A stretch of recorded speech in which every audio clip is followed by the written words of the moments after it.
Shalom Bapak Saudara sekalian, bertemu lagi dengan saya Abraham dan hari ini saya ditemani oleh Ibu Sembiring. Kita akan memuji dan memuliakan nama Tuhan bersama-sama. Kita akan memuji Tuhan terlebih dahulu sebelum nanti kita akan mendengarkan firman Tuhan dari Bapak Pendeta Riki.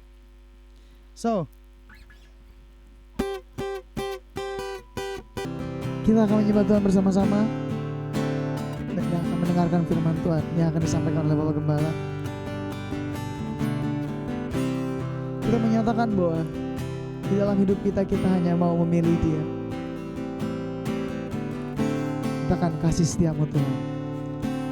Kasih setiamu Tuhan lebih dari hidupku. Jalan-jalanmu ya Tuhan terbaik bagiku. Dari semua yang kau katakan, dari semua yang kau katakan, tiada dustaku temui. Dari semua yang kau janjikan, dari semua yang kau janjikan, tiada yang tak terpenuhi. Andaikan ku harus memilih, tetap hatiku padamu, tak satu pun dapat menggantikanmu. Hanya Kau yang berarti bagiku, lebih dari semua yang ada. Kaulah segalanya bagiku, tak ingin ku berpaling darimu selamanya. Ku akan menyembahmu Tuhan. Andaikan ku, katakan, andaikan ku harus memilih, tetap hatiku padamu, tak satu pun dapat menggantikanmu. Hanya Kau yang berarti bagiku, lebih dari semua yang ada. Kaulah segalanya bagiku, tak ingin ku berpaling darimu selamanya. Ku akan menyembahmu Tuhan, tak ingin ku berpaling darimu selamanya. Ku akan menyembahmu Tuhan, tak ingin ku berpaling darimu selamanya. Ku akan menyembahmu Tuhan. Saya serahkan kepada hamba-Nya yang akan menyampaikan firman Tuhan. Puji Tuhan, Shalom. Kita kembali lagi di dalam program kita tentang suara kebenaran, di mana Tuhan akan memberkati setiap kita lewat kebenaran firman Tuhan. Mari tundukkan kepala, kita berdoa. Bapa, kami ucap syukur kepadamu Tuhan. Sore hari ini kami boleh ada untuk menikmati sukacita dan damai sejahtera daripada Tuhan. Biarlah taruhkan hikmat marifat Tuhan dalam kehidupan hamba-Mu. Tuhan urapi hamba-Mu, Tuhan urapi para pemirsa jemaat Tuhan yang boleh menerima kebenaran firman Tuhan sore hari ini. Terima kasih Bapa, kami siap untuk menerima kebenaran firman Tuhan. Haleluya. Amin. Puji Tuhan. Bapak Ibu Saudara, saya lagi shalom. Apa kabar Bapak Ibu Saudara? Biarlah kasih setia Tuhan, anugerah Tuhan tetap selalu baru menyertai kehidupan setiap kita semua. Nah Bapak Ibu Saudara, pada dasarnya setiap manusia punya ego masing-masing, sikap keakuan, ya kan, yang sering kali muncul dalam kehidupan kita. Nah hari ini kita akan membahas menang atas keakuan, atas ego kita.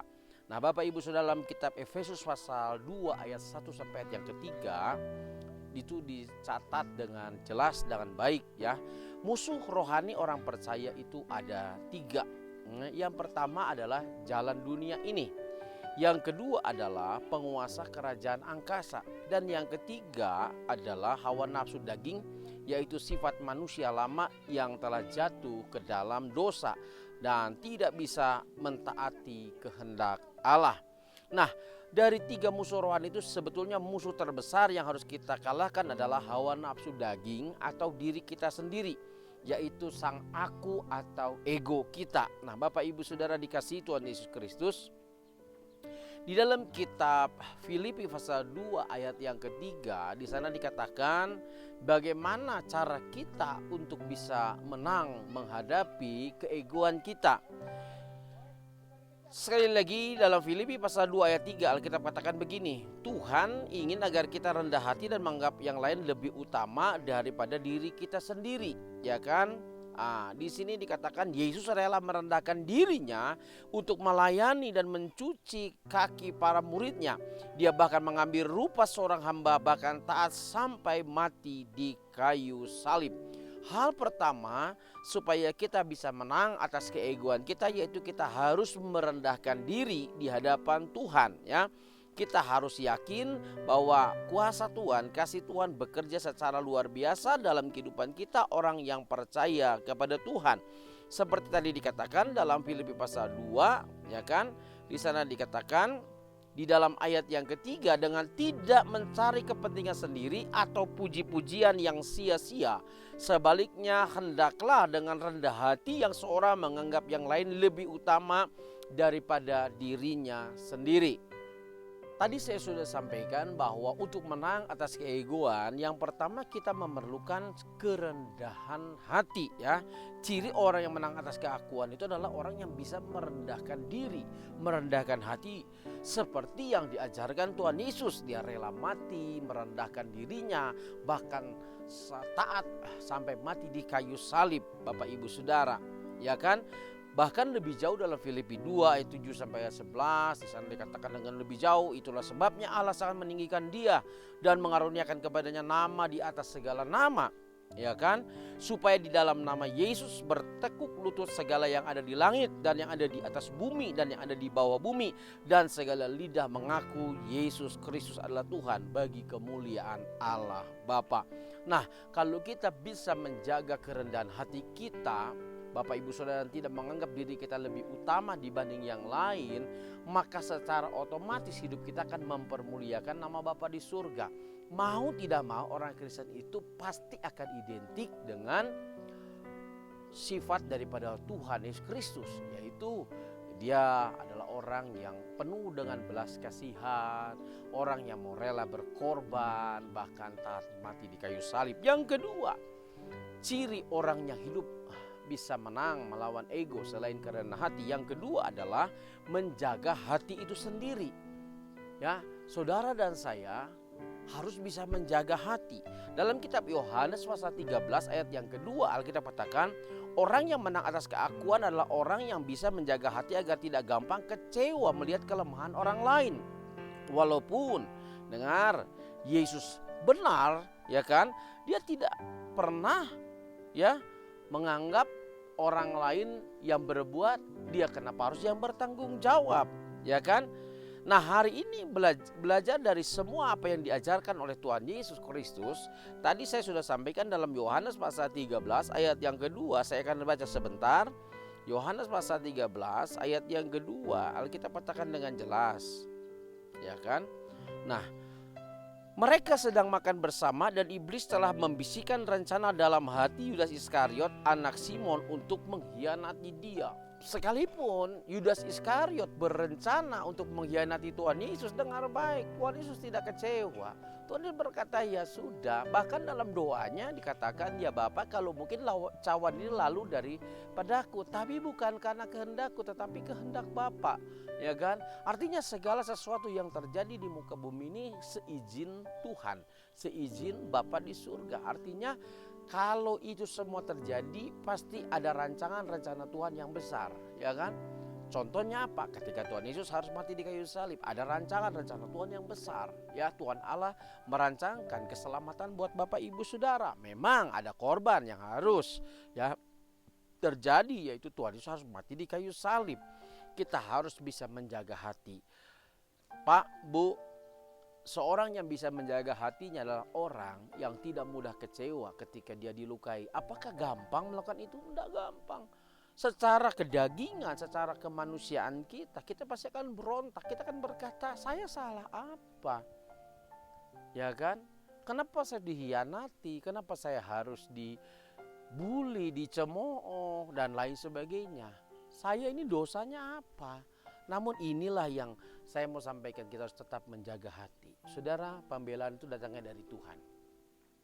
Ingat kisah Yusuf. Yusuf ditangkap, dimasukkan ke dalam sumur, dijual ke Mesir. Saudara tahu enggak? Yusuf itu bisa menjaga hati dengan luar biasa. Bahkan ending dari kehidupan Yusuf ketika dia harus dipertemukan kembali dengan saudara-saudaranya, apa yang dikatakan Yusuf? Yusuf katakan kepada saudara-saudaranya, engkau mereka-rekakan yang jahat terhadap aku, tetapi dengar, Tuhan melakukan pembelaan terhadap aku. Jadi tidak usah khawatir, tidak usah takut. Kalau engkau hari-hari ini sedang dihina orang, sedang dihakimi orang, sedang dikhianati orang, sedang dikecewakan oleh orang atau oleh pasanganmu, jangan kau takut. Pembelaan itu datangnya dari Tuhan. Engkau tidak usah bela diri. Kalau engkau memang hidup dalam kebenaran, tetaplah hidup dalam kebenaran. Jaga hatimu, karena pembelaan itu datangnya dari Tuhan. Ya, Pak, Bu, yang paling penting adalah kita hidup dalam kebenaran. Jangan merasa benar sendiri. Ada banyak orang bersikap egois, merasa saya kan paling benar. Ingat nggak 2 orang masuk di bait Allah? Yang satu adalah orang Farisi, yang satu lagi pemungut cukai. Sebenarnya melakukan oleh orang Farisi itu sudah bagus. Dia sudah melakukan hukum Taurat. Dia sudah boleh dikatakan sebagian besar hukum-hukum Tuhan sudah dilakukan. Satu hal yang membuat Tuhan tidak berkenan atas hidup orang ini, itu apa? Kesombongan. Dia katakan apa? Aku tidak sama seperti orang itu. Nah, itulah yang membuat nilai negatif ada dalam dirinya. Nah, Bapak Ibu Saudara, sekali lagi Tuhan bukan membenarkan dalam artian apa yang sudah dikerjakan oleh orang Farisi ini. Bukan berarti Tuhan tidak membenarkan. Tuhan mungkin apresiasi buat apa yang dikerjakan. Namun yang menjadi kelemahan orang ini adalah ketika dia mulai secara egonya berkata, aku tidak sama seperti orang itu. Itu yang membuat nilai negatif muncul pada waktu itu. Beda dengan seorang yang dikatakan pemungut cukai. Dia bakal memukul diri dan berkata, aku tidak layak, aku tidak pantas. Nah, hari ini saya mau sampaikan buat setiap kita, mari jaga hati kita. Mungkin Bapak Ibu sudah menjaga hati, sudah hidup benar di hadapan Tuhan, sudah mengikuti instruksi Tuhan, bahkan mungkin sudah banyak melakukan firman Tuhan. Tetap jaga hati, jangan merasa lebih hebat dibanding orang lain, jangan menghina orang lain, jangan juga merasa Bapak Ibu Saudara sudah sempurna, karena bisa saja satu saat kita mengalami kelemahan atau kelengahan dalam hidup yang membuat iblis bisa mengintimidasi kita, membuat kita akhirnya jatuh. Nah, yang selanjutnya Bapak Ibu Saudara, saya mau sampaikan ketika Tuhan Yesus dihianati oleh Yudas, dengar baik, Tuhan Yesus tidak pahit hati, ya kan? Banyak orang pahit hati dalam hidup, ya kan? Saya satu kali menjumpai ada seorang yang saya anggap mungkin kelihatannya sepertinya sudah tua. Ternyata usianya jauh lebih muda dibanding saya. Cuma wajahnya itu seperti wajah sudah tua. Kalau orang sekarang bilang itu wajahnya boros. Jadi pakai istilah wajah boros nih. Emangnya cuma mobil aja yang boros dan irit ya. Ternyata wajah juga ada yang boros, Pak, Bu. Nah, Pas saya ngobrol-ngobrol lebih jauh, saya tanya, usianya berapa? Ya ampun, jauh banget. Saudara tahu enggak, kenapa wajahnya itu kelihatan lebih tua dibanding usianya? Karena apa? Karena dalam hidupnya itu selalu memendam kekecewaan. Ada banyak orang, ya kan, hidup dalam kepahitan seperti orang ini.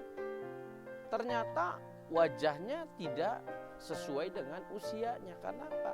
Ya selain dendam, kecewa, kepahitan, akhirnya sering kali mengkerut. Akhirnya lama-lama urat di mukanya itu, kalau istilah orang sekarang, air mukanya itu berubah. Dari yang tadinya mestinya cerah, tiba-tiba mengkerut. Akhirnya yaitu nampaknya lebih tua dibanding usia yang sesungguhnya.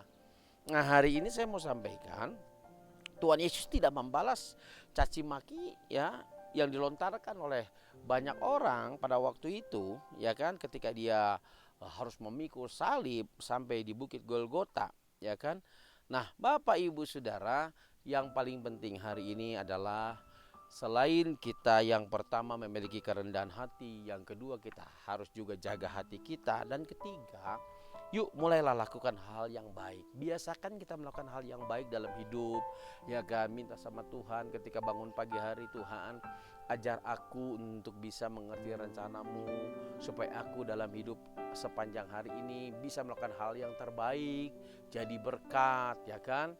Dalam Pemazmur dikatakan, ajar aku Tuhan menghitung hari-hari sehingga kami boleh hati yang bijaksana.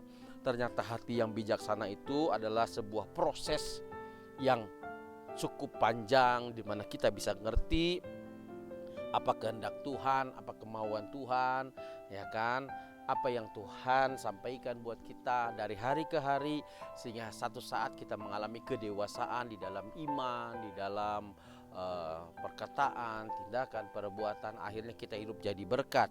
Nah, Bapak Ibu Saudara, hal yang ketiga, bagaimana cara kita untuk bisa mengantisipasi rasa ego yang ada dalam diri kita. Dalam kitab Yohanes pasal 3 ayat yang ke-7, saya akan bacakan buat Bapak Ibu Saudara.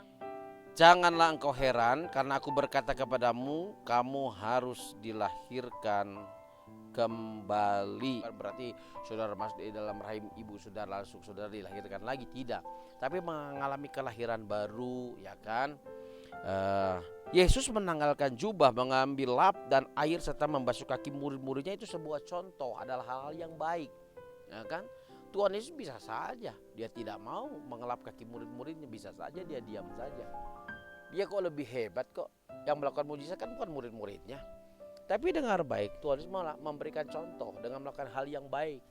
Dia mengambil lap, dia mencuci kaki murid-muridnya, lalu dia mengelapnya, dia menyekanya. Dia bahkan tidak menuntut untuk dilayani. Aku datang bukan untuk dilayani, melainkan untuk melayani. Ada banyak orang kecewa dengan pelayanan, kecewa dengan gereja, kecewa dengan hamba Tuhan, dengan majelis, dengan pelayan-pelayan Tuhan, dengan orang-orang ada di dalam gereja. Karena apa? Motivasinya sudah salah. Berangkat ke gereja ingin dilayani, ketika dia tidak mendapatkan pelayanan yang seperti diharapkan, ekspektasinya tidak sampai, akhirnya apa? Dia kecewa. Apa yang saya datang gereja? Saya kan mestinya dilayani. Apalagi saudara merasa lebih penting, lebih hebat, punya kedudukan, orang kaya katakanlah. Nah saudara, ketika ada yang saudara rasa kurang, entah itu mungkin ada orang yang mungkin tidak senyum dengan saudara, ya kan. Saudara bilang, buat apa saya datang gereja? Ketika saudara dengarkan khotbah hamba Tuhan, khotbah pendeta, saudara anggap khotbahnya menyinggung perasaan. Padahal kami hamba-hamba Tuhan tidak pernah mereka-reka, ya kan.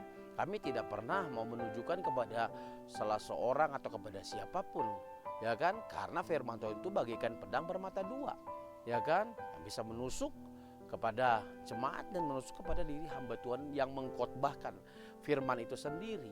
Artinya Bapak Ibu Saudara, kalau saudara tidak ingin kecewa dalam hidup, milikilah moto seperti Tuhan Yesus. Aku datang bukan untuk dilayani, melainkan untuk melayani. Kalau perlu saudara katakan, saya mau melayani. Orang yang mau melayani adalah orang yang berbesar hati, berjiwa besar untuk menangkan jubahnya. Jubah apa? Jubah keakuan. Merasa hebat, merasa pintar, merasa lebih, merasa kaya, atau apapun bentuknya. Ingat, Firman Tuhan ajarkan, siapa yang mau menjadi terbesar? Dengar, dia harus menjadi seorang hamba, menjadi seorang pelayan. Pernah nggak saudara di rumah makan? Saya yakin pernah, bahkan sering.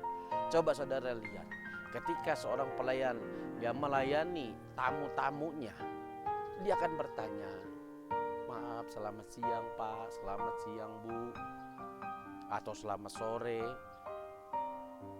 Bapak bisa melihat menunya, silahkan. Saya yang mencatat. Dengan ramah dia akan melayani.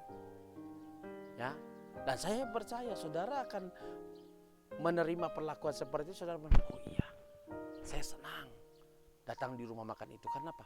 Orang-orangnya ramah, pelayan-pelayannya ramah. Nah, disinilah Pak, Bu, saya mau sampaikan buat Bapak Ibu Saudara. Jadilah pelayan-pelayan yang baik, supaya kita tidak kecewa. Karena kita adalah hamba-hamba Tuhan. Bapak Ibu Saudara, dalam kitab Amsal 27 ayat 6 dicatat, seorang kawan memukul dengan maksud baik, tetapi seorang lawan mencium secara berlimpah-limpah. Nah, Bapak Ibu Saudara dikasih Tuhan Kristus, jelas di sini Alkitab berkata seorang kawan memukul itu dengan maksud baik. Kalau kawan kita mengingatkan kita, menegur kita, ada tujuan yang baik. Mungkin kawan kita melihat, oh ya, mungkin kalau saya biarkan nanti kawan kita ini bisa jatuh, bisa jauh dari Tuhan dan lain sebagainya. Tapi dengar, seorang lawan mencium berlimpah-limpah. Kadang-kadang ada banyak orang munafik, ya, di muka lain, ya, tapi di hati lain. Di depan kita baik, di belakang belum tentu. Itu yang namanya seringkali saya sering sebut ciuman Yudas. Yudas itu pura-pura cium Tuhan Yesus, padahal Tuhan sudah tahu dia akan mengkhianatinya, ya. Makanya hari ini yuk hati Bapak Ibu Saudara biarlah tulus, baik dalam pelayanan, dalam melayani Tuhan maksud saya, baik di dalam kehidupan keluarga, baik dalam kehidupan usaha, baik dalam lingkungan tempat kita tinggal. Yuk miliki ketulusan yang baik di hadapan Tuhan. Alkitab katakan seorang lawan itu mencium secara berlimpah-limpah. Mending lebih baik kita punya kawan yang memang memberitahu kepada kita namun maksudnya baik, daripada lawan yang pura-pura baik, ya kan? Nah, hari ini kita belajar untuk bisa ngerti kehendak Tuhan. Yang ketiga tadi, lakukanlah hal yang baik dalam hidup. Dalam hidup itu kan kita bisa mengintrospeksi apa yang terjadi dalam kehidupan kita. Entah itu dalam menghadapi tantangan, masalah pergumulan, bahkan penyakit. Yang kedua adalah menghadapi orang-orang yang mungkin tidak suka dengan kita. Sebab saya seringkali sampaikan, kita ini tidak diciptakan untuk bisa menyenangkan semua orang, ya.